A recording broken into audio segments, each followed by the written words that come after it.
Halo semuanya, kali ini gue akan bahas seorang tokoh yang di-request di video Sun Wukong kemarin.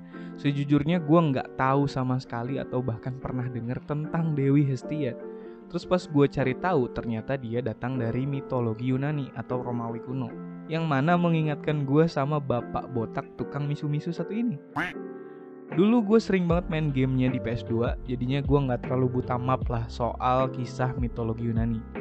Yang paling gue inget di masa Yunani kuno itu mau dewa atau manusianya semuanya gunain sistem sosial patriarki, di mana laki-laki punya otoritas lebih ketimbang perempuan.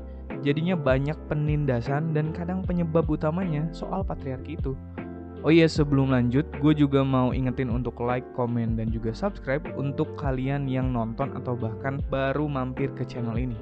Oke, daripada lama-lama, mending langsung aja kita bahas Dewi Hestia. Dalam mitologi Yunani, Hestia adalah dewi perapian dan keluarga. Hestia adalah anak tertua dari Kronos dan Rhea. Tapi sebetulnya Hestia lahir 2 kali, yang pertama sebagai anak sulung, kemudian yang kedua menjadi anak bungsu. Loh, kenapa kok bisa begitu? Jadi waktu itu, Kronos sebagai bapaknya takut dengan ramalan bahwa akan ada salah satu anaknya yang menggulingkan kekuasaannya. Jadi Kronos melahap semua anaknya ketika mereka lahir. Tapi ternyata ada yang selamat, yakni Zeus, yang diselamatkan dan dibesarkan oleh ibunya, yakni Rhea, secara diam-diam. Nah, kemudian Zeus balas dendam atas perbuatan bapaknya itu dengan perang yang dikenal dengan Titanomachi, yakni perang besar antara dewa Olimpian yang dipimpin oleh Zeus dan para Titan yang dipimpin oleh Kronos. Dari situlah Zeus menyelamatkan saudara-saudaranya yang telah dimakan, dan Hestia menjadi saudaranya yang terakhir yang keluar dari tubuh Kronos. Sebagai dewi, Hestia menerima persembahan pertama dalam setiap ritual dalam rumah tangga. Tungku perapian merupakan tempat suci untuknya. Dia digambarkan sebagai perempuan sederhana yang berkerudung. Dia duduk di singgasana kayu polos dengan bantal wol putih. Dalam mitologi Romawi, dia dikenal sebagai Vesta, dewi yang juga melambangkan perapian. Tidak banyak informasi mengenai Hestia dalam mitologi dan sastra kuno, tetapi Hestia atau Vesta merupakan dewi yang penting dalam kebudayaan Yunani dan Romawi kuno. Hestia adalah salah satu dari 12 dewa Olimpian asli dan bersumpah untuk menjaga perdamaian di Olympus. Lugu dan tak macam-macam seperti dewi Olimpian lainnya, Hestia berjanji kepada Zeus bahwa dia tidak akan pernah menikah. Jadi Hestia bisa dikatakan satu-satunya dewi yang perawan. Agak gimana gitu dengar ceritanya. Jadi dalam mitologi Yunani, Poseidon dan Apollo memang dikenal mencintai Hestia. Nah, ini perlu kalian ketahui ya, Poseidon itu adalah saudara kandungnya yang memohon untuk menikahinya. Di sisi lain, Apollo itu anaknya Zeus, which is keponakan Hestia. Emang sangat tampak aneh kalau kita lihat dari perspektif modern. Tapi ternyata, memang dalam mitologi Yunani, hubungan antara para dewa dan dewi seringkali tidak mengikuti norma-norma sosial manusia. Bagi masyarakat Yunani kuno, melihat para dewa-dewinya demikian, itu tidak dianggap aneh karena mereka adalah makhluk dengan emosi dan perilaku yang seringkali sangat berbeda dari manusia. Oke, kita lanjut. Namun yang membuat kisah ini menarik adalah keputusan Hestia.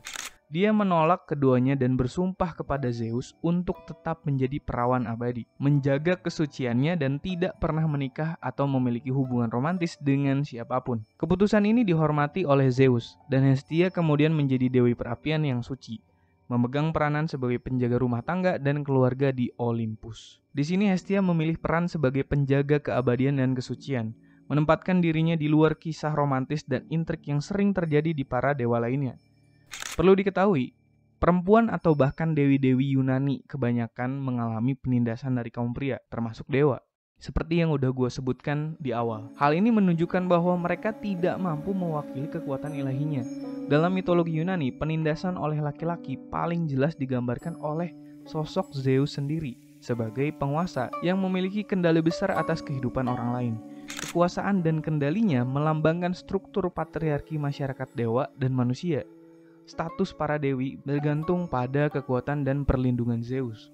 Tapi para dewi mitologi Yunani pun berusaha melawan Zeus. Hal ini menunjukkan bagaimana para dewi melawan pengekangan. Dewi Hestia merupakan salah satu dewi Olimpian utama. Dikenal karena sifatnya yang damai dan netral, tidak seperti banyak dewa-dewi lainnya dalam mitologi Yunani. Hestia tidak terlibat dalam konflik atau perselisihan besar. Perannya sebagai Dewi Perapian, rumah dan keluarga menggambarkan ketenangan dan kestabilan. Sehingga dia sering dianggap sebagai figur yang damai, tapi juga sering disebut membosankan. Karena emang ceritanya sedikit itu. Namun ada beberapa peristiwa yang berhubungan dengan Hestia, meskipun tidak sepenuhnya berupa konflik besar. Nah, dalam beberapa versi mitologi, Dionysus atau Dewa Anggur, dia adalah seorang dewa setengah manusia, jadi kayak demigod gitu. Dionysus adalah anak dewa Zeus yang menikah dengan Semele. Aduh, pengucapannya gimana nih? Gua nggak tahu sebetulnya. Seorang putri manusia dari kerajaan Thebes. Ya, betul, Zeus lagi. Ini dewa emang sebanyak itu nikahnya. Nah, Dionysus dianggap menggantikan Hestia sebagai salah satu dari 12 dewa Olimpian. Meskipun hal ini tidak digambarkan sebagai konflik langsung, penggantian Hestia bisa dilihat sebagai perubahan peran yang mungkin berhubungan dengan penggeseran dari fokus pada kehidupan rumah tangga, yakni Hestia, menuju kegembiraan dan kesenangan, yakni Dionysus.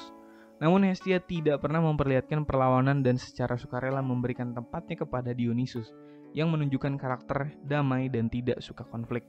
Dewi Hestia sebagai Olimpian memang jarang terlibat dan muncul dalam cerita mitologi Yunani dengan segudang konfliknya. Tapi justru dengan dia jarang muncul dalam konflik, menyimbolkan bahwa Hestia adalah dewi paling normal di antara dewa ataupun dewi Yunani kuno.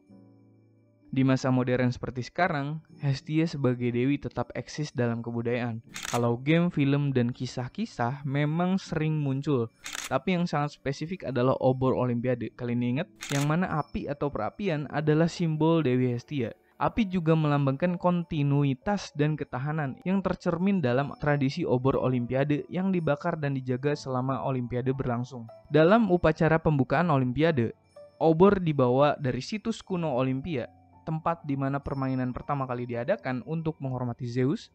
Tradisi ini dimulai pada tahun 1936 dan melambangkan semangat persatuan dan kedamaian.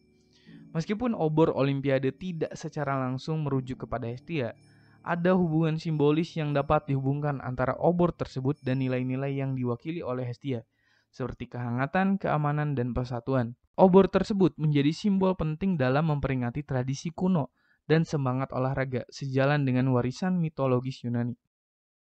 Ya, pada intinya Dewi Hestia adalah dewi yang paling normal. Dari sekian banyak konflik, nama Hestia jarang muncul sebagai salah satu tokoh yang terlibat. Contohnya kalau kita lihat konflik yang ada di zaman God of War dulu aja, itu konfliknya segudang. Terus takdir anak membunuh bapaknya benar-benar terulang, di mana Kronos dibunuh sama Zeus. Dan kalau di game, Zeus malah dibunuh oleh Kratos. Sebetulnya ada takdir yang mirip sama Kratos, dan memang eksis dalam cerita mitologi Yunani. Zeus? My father. Your father was Zeus? Well, that explains a lot. Yaitu Dewi Athena, yang mana Zeus juga khawatir tentang penggulingan kekuasaan dia oleh anaknya sendiri. Terus ada juga konflik di mana kisah kecemburuan Dewi Hera, yakni istrinya Zeus, yang cemburu karena suaminya selingkuh dengan banyak wanita, baik dewa maupun manusia.